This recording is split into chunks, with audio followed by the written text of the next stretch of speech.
স্বৈরাচারী ফ্যাসিবাদী শেখ হাসিনা 2014 সালে বিনা ভোটের সরকার, 18 সালে রাতের ভোটের সরকার, 24 সালে আমির সরকারের মাধ্যমে জনগণের ভোটাধিকার কেড়ে নেওয়ার চেষ্টা করেছিল।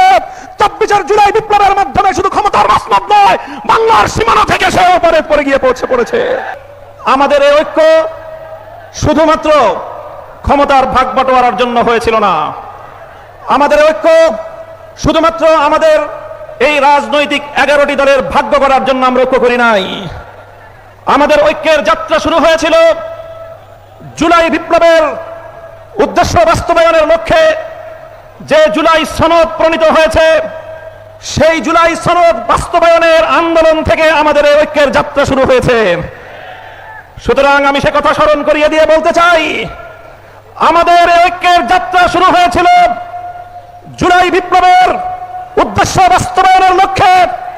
সুতরাং যতদিন পর্যন্ত জুলাই বিপ্লবের লক্ষ্য অর্জিত না হবে, ততদিন পর্যন্ত আমরা ঐক্যবদ্ধ আন্দোলন চালিয়ে যাব ইনশাআল্লাহ।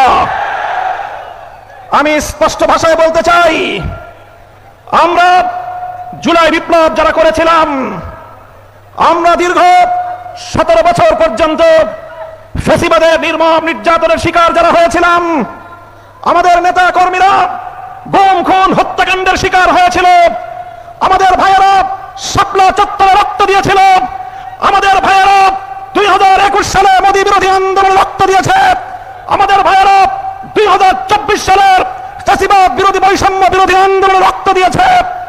প্রায় 1.5 সহস্র শহীদের রক্ত বিধৌত বিপ্লব, 30,000 জুলাই যোদ্ধা হতো। যোদ্ধারা আজও পর্যন্ত বাংলাদেশের বিভিন্ন হাসপাতালের বিছানাগুলোতে ছটফট করছে। আমাদের অনেক ভাই বোনেরা চিরদিনের জন্য চোখের জ্যোতি হারিয়ে অন্ধত্বকে বরণ করেছে। আমাদের ভাই বোনেরা অনেকে চিরদিনের জন্য পঙ্গুত্বকে বরণ করে নিয়েছে। দেখো, শহীদের স্বপ্ন, যুদ্ধাহত জুলাই যোদ্ধাদের স্বপ্ন পূরণ ছাড়া রাজপথ থেকে বিচ্যুত হতে পারি না আমরা। আমি বলতে চাই, বর্তমান সরকারকে আমরা বলতে চাই, আপনারাও ফ্যাসিবাদ বিরোধী আন্দোলনে আমাদের সহযোদ্ধা ছিলেন। বরং আমি আরো এক ধাপ এগিয়ে বলতে চাই, ফ্যাসিবাদ বিরোধী আন্দোলনের সবচেয়ে বড় অংশীদার ছিলেন আপনারা। তাই আমরা আপনাদের কল্যাণকামী, আমরা দীর্ঘ অভিযাত্রায় আপনাদেরকে আমাদের বন্ধু মনে করি। আর বন্ধু মনে করে আমরা যেমন দেশের কল্যাণ চাই, শহীদ প্রেসিডেন্ট জিয়াউর রহমান এবং বেগম খালেদা জিয়ার বিএনপিরও কল্যাণ চাই। আর কল্যাণ চাই বলেই আমরা বারবার বলছি, যেই জুলাই বিপ্লবের উপর ভিত্তি করে ক্ষমতার মসনদে বসেছেন, সেই জুলাই বিপ্লবের সঙ্গে যদি গাদ্দারি করেন, ক্ষমতার মসনদে থাকবার কোনো অধিকার আপনাদের থাকবে না। জুলাই বিপ্লবের সঙ্গে গাদ্দারি করবেন না। দোহাই লাগে, আপনাদের প্রথমে পায়ে ধরে বলবো, তারপরে হাতে ধরে বলবো। যদি পায়ে ধরে হাতে ধরে বললে কথা না শুনেন, ঘাট ধরতে আমাদের এতটুকু হাত কেঁপে উঠবে না। সরকারকে আমরা বলতে চাই, দেখেন আমাদের বক্তব্য পরিষ্কার। 50% জনগণের ভোটের ম্যান্ডেট নিয়ে যেভাবেই হোক, যে পথেই হোক আপনারা সরকার গঠন করেছেন। 50% জনগণের সংসদ নির্বাচনে ভোট প্রদানের যে মর্যাদা এবং সম্মান রয়েছে, গণভোটে প্রায় 70% মানুষ যে হ্যাঁ ভোটে ভোট প্রদান করলো, সেই 70% মানুষের ভোটাধিকার নিয়ে যদি ছিনিমিনি খেলতে চান, ইতিহাস স্মরণ করিয়ে দিতে চাই আমি আপনাদেরকে। 1970-এর জাতীয় নির্বাচনের গণরায়ের সঙ্গে বিশ্বাসঘাতকতা করেছিল পশ্চিম পাকিস্তানিরা। পরিণামে মুক্তিযুদ্ধকে তাদের ফেস করতে হয়েছিল এবং বাংলার মানুষ মুক্তিযুদ্ধের মাধ্যমে স্বাধীনতা ছিনিয়ে এনেছিল। স্বৈরাচারী ফ্যাসিবাদী শেখ হাসিনা 2014 সালে বিনা ভোটের সরকার, 18 সালে রাতের ভোটের সরকার, 24 সালে আমির সরকারের মাধ্যমে জনগণের ভোটাধিকার কেড়ে নেওয়ার চেষ্টা করেছিল। 24 জুলাই বিপ্লবের মাধ্যমে শুধু ক্ষমতার মসনদ নয়, বাংলার সীমানা থেকে সে ওপারে পড়ে গিয়ে পড়েছে।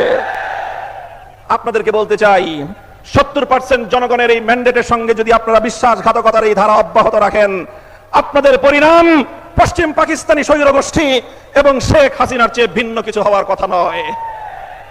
আপনারা গণভোটের রায়টা কার্যকর করেন, ভালো হবে আপনাদের। দেশের মানুষকে সম্মান দেখান। আপনারা আমাদের কথা শুনবেন এক সময়। তবে বাংলাদেশে একটা কথা আছে, একটা প্রাণীর কথা, যে পানি খায় তবে ঘোলা করে খায়। আমি সেই প্রাণীটার নাম বলতে চাইলাম না। আপনাদেরকে যদি প্রশ্ন করি, জানেন পানি ঘোলা করে কোন প্রাণী খায়? আমরা বলেছিলাম এই চুপ করে রাখেন না, আমরা বলেছিলাম শেখ হাসিনার লেসপেন্সার চুপ বাংলাদেশের রাষ্ট্রপতির ক্ষমতার মস্তদে থাকতে পারে না। কথাটা ভালো লাগে নাই? কথাটা ভালো লাগে নাই আপনাদের? আজ যখন সে রাষ্ট্রপতির মস্তদে বসে আপনাদেরকে ছবল মারতে উদ্যত হয়েছে, তখন স্পিকারকে 24 ঘন্টার নোটিশে হাসপাতাল থেকে ডেকে এনে সেই চুপ্পুকে আপনারা বিদায় করলেন।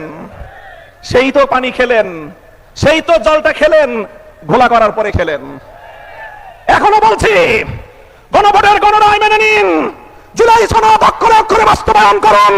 জনগণ যেভাবে হা ভোটে ম্যান্ডেট প্রদান করে জুলাই সনদ বাস্তবায়নের জন্য সংবিধান সংস্কার পরিষদ গঠনের যে ম্যান্ডেট দিয়েছে, সেই সংবিধান সংস্কার পরিষদ গঠন করুন, অন্যথায় রাজপথে আপনাদেরকে আমরা মোকাবেলা করব ইনশাআল্লাহ।